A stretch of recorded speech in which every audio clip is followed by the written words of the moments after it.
Hello friends, आज मैं आपको यंग एंड ब्यूटीफुल ये 2013 की एक फ्रेंच मूवी एक्सप्लेन करने वाला हूँ। इस मूवी में हमारी मेन कैरेक्टर अपने आप को डिस्कवर करती है।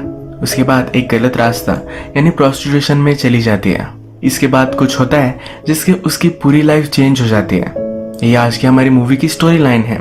एक्सप्लेनेशन स्टार्ट करने से पहले मैं आपको रिक्वेस्ट करता हूँ कि प्लीज अगर आपको ये वीडियो अच्छा लगा तो इस पर कमेंट और लाइक जरूर कर दीजिएगा। तो बिना किसी देरी के एक्सप्लेनेशन स्टार्ट करते हैं। मूवी स्टार्ट होती है और हमारी मेन कैरेक्टर इसाबेला एक बीच पर सनबाथ ले रही है। उसका अभी अभी एक बॉयफ्रेंड बना हुआ है। उसे ढूंढते ढूंढते वो उसके घर तक आया था।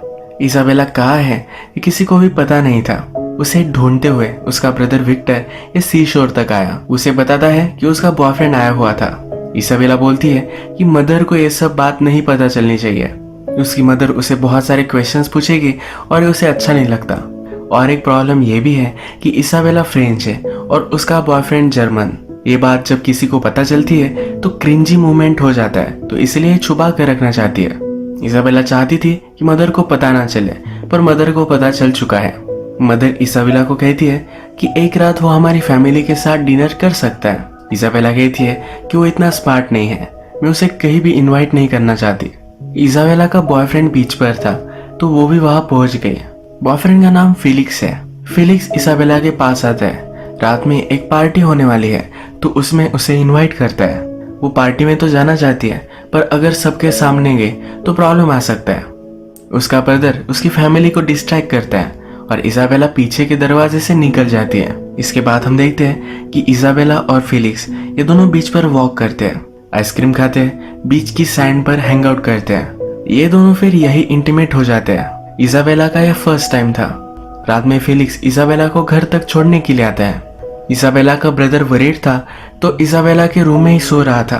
उसे एक्चुअली पता था कि आज इसाबेला क्या करने वाली है। ये ब्रदर सिस्टर एक दूसरे के साथ ट्रांसपेरेंट है। विक्टर इसाबेला से पूछता है कि वो कैसी है, पर इसाबेला उसे वहां से निकल जाने के लिए कहती है। उसके लिए ये जरा अजीब एक्सपीरियंस था।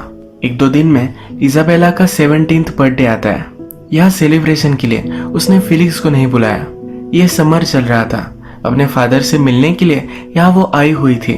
एक्चुअल में उसकी मदर और फादर का डिवोर्स हो चुका है, तो हर समर वो अपने फादर से मिलने के लिए यहाँ आती रहती है। उसे पता था कि उसकी और फिलिक्स की रिलेशनशिप ज्यादा आगे नहीं जा सकती। वैसे भी उसे सिर्फ वो यूज ही कर रही थी। जब वो फिर से अपने घर रिटर्न हो रही है तब रास्ते पर उसे फिलिक्स दिखता है, पर वो फिर से मुड़कर भी नहीं देखती। लाइफ के साथ आगे बढ़ जाती है। इसके बाद हम डायरेक्टली ऑटम सीजन देखते हैं।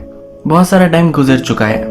इसाबेला अपने क्लाइंट से मिलने के लिए होटल में आई हुई है। वो पैसों के लिए आजकल लोगों के साथ सोती है। आज का उसका क्लाइंट एक बहुत ही बूढ़ा आदमी है।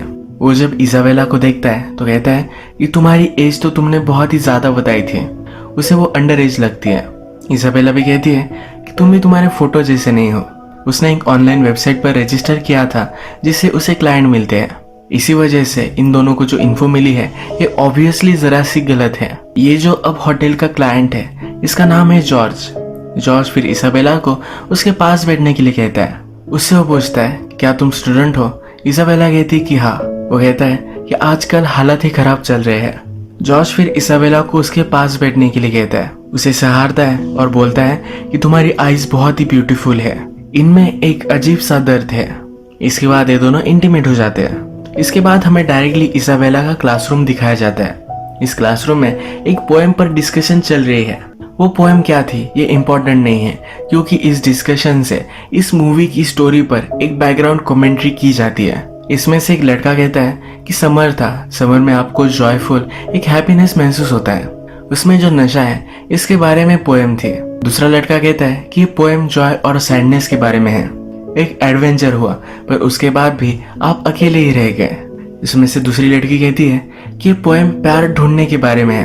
अगर हम मूवी की सिचुएशन देखें तो इसाबेला ये सब क्यों कर रही है ये भी यहाँ से डिफाइन होता है। समर खत्म हो जाने के बाद इसाबेला को एक एडवेंचर चाहिए था, इसीलिए वो ये सब कर रही है। इसमें और एक मीनिंग निकल कर आता है कि ये सब वो कर रही है पर फिर भी सैड है। वो कुछ ना कुछ तो सही ढूंढना चाहती है, पर अभी तक उसे कुछ भी मिल नहीं रहा।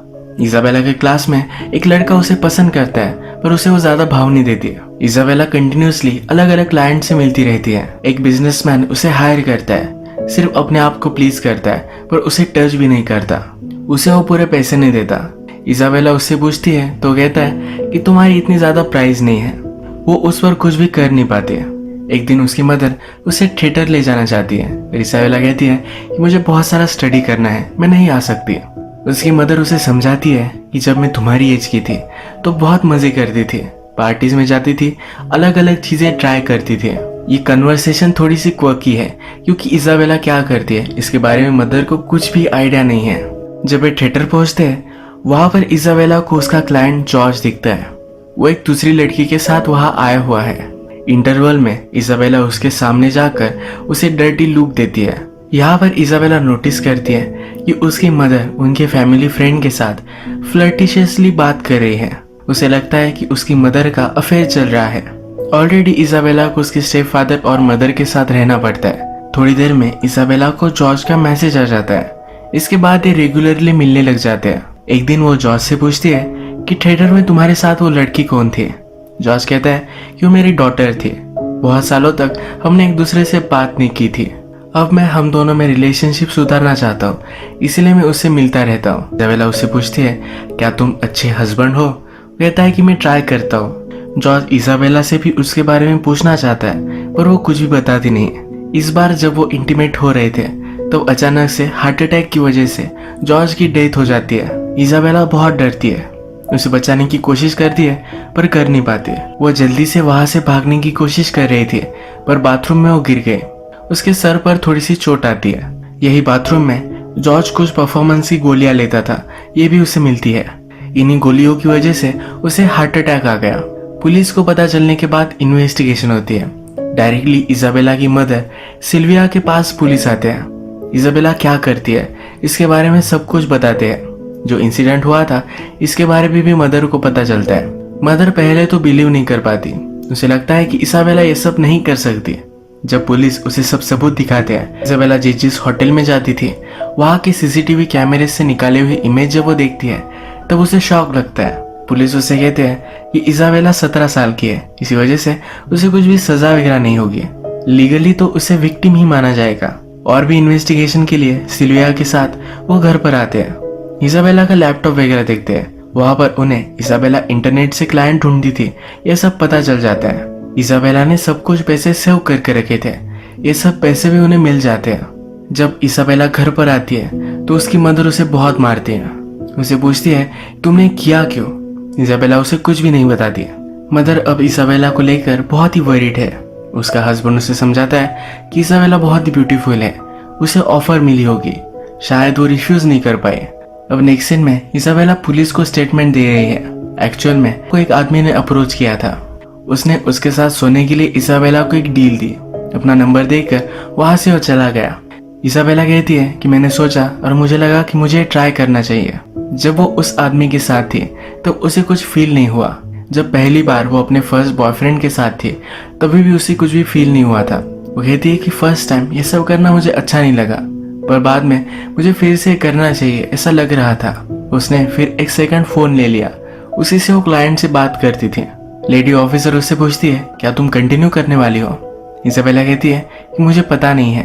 ऑफिसर उसे समझाती है कि ये बहुत ही डेंजरस था, तुम्हारे साथ कुछ भी हो सकता था। इजाबेला ने जो भी सब पैसे कमाए थे ये सब अब उसकी मदर रखने वाली है। डिनर टेबल पर डिस्कशन होती है कि उस मनी के साथ क्या किया जाए। तो मदर कहती है कि हम इसे डोनेट कर देंगे। इस बात को लेकर इजाबेला बहुत ही अपसेट है। मदर इजाबेला को थेरेपिस्ट के पास लेकर आती है। मदर कहती है कि इसे पैसों की कोई भी जरूरत नहीं थी, इसे पॉकेट मनी देती हो, इसे जो भी चाहिए ये वो बाय कर सकती है। इजाबेला के फादर भी उसे पैसे सेंड करते रहते हैं। इनमें डिस्कशन होती है कि इजाबेला के पैसों के साथ क्या करना चाहिए। थेरेपिस्ट कहता है कि वो उसने कमाए हैं, ये उसे ही मिलनी चाहिए। एक दिन इजाबेला के फैमिली फ्रेंड्स अपने बच्चों को घर पर छोड़कर बाहर जाने वाले थे। इजाबेला को वो बेबी सिट करने के लिए बुलाते हैं। जब रात में वो घर पर आते हैं तो हस्बैंड कहता है कि मैं इजाबेला को छोड़ कर आता हूँ, पर वाइफ को इजाबेला के बारे में पता है। वो उसे खुद घर छोड़ने के लिए आती है। उसके स्टेप डैड टीवी देख रहे थे। इजाबेला उनके पास आकर बैठती है। उन्हें देखकर हंसने लग जाती है। वो पूछता है कि तुम ये क्या कर रही हो। कहती है कि तुम बहुत ही फनी हो, तुम मुझे बहुत हंसाते हो। स्टेप डैड उसे समझाने की कोशिश करते हैं, कहते हैं कि मुझे पता है कि तुम एक टीनेजर हो, तुम कुछ एक्सपेरिमेंट करना चाहती थी, तुम्हारी मदर को तुमने बहुत हर्ट किया है। इजाबेला अपने स्टेप फादर से भी फ्लर्ट कर कर बात कर रही थी। मदर ने जब ये देखा तो गुस्से में फादर को लेकर वो चली गई। मदर कहती है कि मुझे इजाबेला से घिन आती है। नेक्स्ट सीन में हम देखते हैं कि इजाबेला अपने थेरेपिस्ट के पास आई हुई है। थेरेपिस्ट उससे पूछता है कि उस आदमी के मर जाने के बाद तुमने स्टॉप क्यों कर दिया। वो कहती है कि मैं जॉर्ज से बहुत बार मिली थी। थेरेपिस्ट पूछता है कि क्यों। वो कहती है कि वो बहुत ही स्वीट था, उसे वो अच्छा लगने लग गया था, उसे मुझसे ज्यादा कुछ चाहिए नहीं था, वो हमेशा मुझे सहलाता रहता था। जिस दिन उसकी डेथ हुई उस दिन वो पहली बार ही इंटीमेट हुए थे। इजाबेला फिर कहती है कि मुझे बहुत ही गलत लगा, पहली बार मैं जो काम कर रही हूँ एक करते हुए मुझे डर्टी लगा। इसके बाद वो कंटिन्यू करना नहीं चाहती थी। इसके बाद नेक्स्ट सीन में हम देखते हैं इजाबेला की फ्रेंड का ब्रेकअप हो चुका है। वो उसे चीयर अप करने के लिए वो रात में पार्टी में जाने वाले हैं। इस पार्टी में उसे अच्छा नहीं लगता, वो जरा साइलेंस के लिए बाहर आ जाती है। उसका क्लासमेट एलेक्स उसे मिलता है। एलेक्स वही क्लासमेट है जो उसे पसंद करता है। वो फिर डायरेक्टली उसे पूछ लेता है क्या मैं तुम्हें किस कर सकता हूँ। वो थोड़ी सोच कर उसे हाँ कह देती है। ये दोनों फिर पार्टी में आकर डांस करते हैं। रात भर बातें करते करते सिटी में घूमते हैं। पेरिस का famous bridge the Lovelock bridge, इसको भी विजिट करते हैं। इनकी डेट बहुत ही ब्यूटीफुल थी। इसके बाद मूवी में स्प्रिंग आता है और एक सीजन बदल चुका है। एलेक्स और इसाबेला अब रिलेशनशिप में है। जैसे हमें पता है कि टाइम गुजर चुका है और इसाबेला अब एलेक्स के साथ नहीं रहना चाहती। उससे कहती है कि मैं तुम्हारे प्यार में नहीं हूँ, उससे ब्रेकअप कर लेती है। जिस एक्साइटमेंट के लिए वो लोगों से मिलती थी उसकी लाइफ से मिसिंग है। उसके पास अभी भी उसका दूसरा मोबाइल है। इसे वो ऑन कर कर देखती है तो उसके प्रीवियस क्लाइंट से बहुत सारे मैसेजेस उसे आए हुए हैं। एक मैसेज जॉर्ज की वाइफ की तरफ से है, उससे मिलना चाहती है। जहाँ पर जॉर्ज और इसाबेला मिलते थे वहीं पर ये मिलते हैं। जॉर्ज की वाइफ कहती है कि जिस लड़की से मेरा हस्बैंड मिलता था एक बार मुझे उसे देखना था। इसाबेला उसे सॉरी कहती है। वाइफ कहती है कि तुम्हारी इसमें कोई भी गलती नहीं है, वो पहले ही बीमार था। तुम्हारी जैसी इतनी ब्यूटीफुल लड़की से प्यार करते करते वो मर गया, इससे अच्छी डेथ क्या हो सकती है। वो कहती है कि तुम बहुत ही ब्यूटीफुल हो, तुम में एक दर्द है। यही चीज थी जो जॉर्ज भी इसाबेला को कहता था। जॉर्ज की वाइफ कहती है कि मैं भी जब यंग थी तो तुम्हारे जैसे ही दिखती थी। अगर हम इसे फिर से एनालाइज करें तो जॉर्ज अपनी यंग वाइफ को याद करता था। इसाबेला के साथ पहले कभी भी वो इंटीमेट नहीं हुआ था, उसे सिर्फ वो सहलाता रहता था, उसे देखता रहता था। जब वो उसके साथ पहली बार इंटीमेट हुआ तभी उसकी डेथ हो गई। इसाबेला जो करती है ये जॉर्ज की वाइफ को इंटिमिडेटिंग लगता है। इसके बाद वो इसाबेला को जॉर्ज की जहाँ डेथ हुई थी वहां पर लेकर आती है। वो कहती है कि एक बार मुझे रूम देखना था। इसाबेला भी यही चाहती थी। उसके पास आकर उसे लेटने के लिए कहती है। जिस तरह से जॉर्ज इसाबेला को सहलाता था उसी तरह से वाइफ भी इसाबेला को सहलाकर उसे सुला देती है। इसाबेला जब उठी तो जॉर्ज की वाइफ वहां से चली गई थी। यही मूवी एंड हो जाती है। आपको लग सकता है कि बहुत ही अब्रप्ट एंडिंग है, पर ऐसा नहीं है। अगर हम देखें तो इसाबेला और जॉर्ज की वाइफ ये दोनों क्लोजर चाहती थी। जॉर्ज की वाइफ देखना चाहती थी कि वो कौन थी जिसके पास जॉर्ज जाया करता था। जब उसने इसाबेला को देखा तब उसे उसका रीजन पता चल गया। शायद जॉर्ज और उसकी वाइफ की रिलेशनशिप जैसे पहले थी वैसी नहीं रही। वो अपनी वाइफ को मिस करता था। इसाबेला में भी उसे अपनी वाइफ ही दिखी। जॉर्ज की तरह इसाबेला को सहलाकर वो अब इस सिचुएशन से मूव ऑन कर गई। इसाबेला के एंडिंग के बारे में हम बात करें, जॉर्ज के मर जाने के बाद वो भी डिस्टर्ब हो चुकी थी। उसके बाद उसकी रिलेशनशिप हुई है पर सही से क्लोजर नहीं मिला था। जॉर्ज की वाइफ से मिलने के बाद उसे भी शायद क्लोजर मिल चुका है। इसाबेला के बारे में आपको बहुत सारी चीजें गलत लग सकती है और वो थी गलत। एक फैक्ट ये भी है कि वो एक टीनेजर थी। इस एज में हर कोई अपने आप को ढूंढने की कोशिश करता है, सबका प्रोसेस अलग है। उसका भी इसी तरीके से एक गलत अजीब सा अप्रोच था। इसी तरह से मूवी एंड होती है और आज का वीडियो हम यही खत्म करते हैं। अगर आपको वीडियो अच्छा लगा तो प्लीज इस वीडियो को लाइक कर दीजिएगा। बहुत सारी मूवीज लेकर आते रहता हूँ तो प्लीज इस चैनल को सब्सक्राइब कर दीजिए और बेल नोटिफिकेशन आइकॉन दबाना मत भूलिए। हम फिर से मिलेंगे और एक नई मूवी के साथ। तब तक के लिए थैंक यू और आप अपने आप का ख्याल रखिए।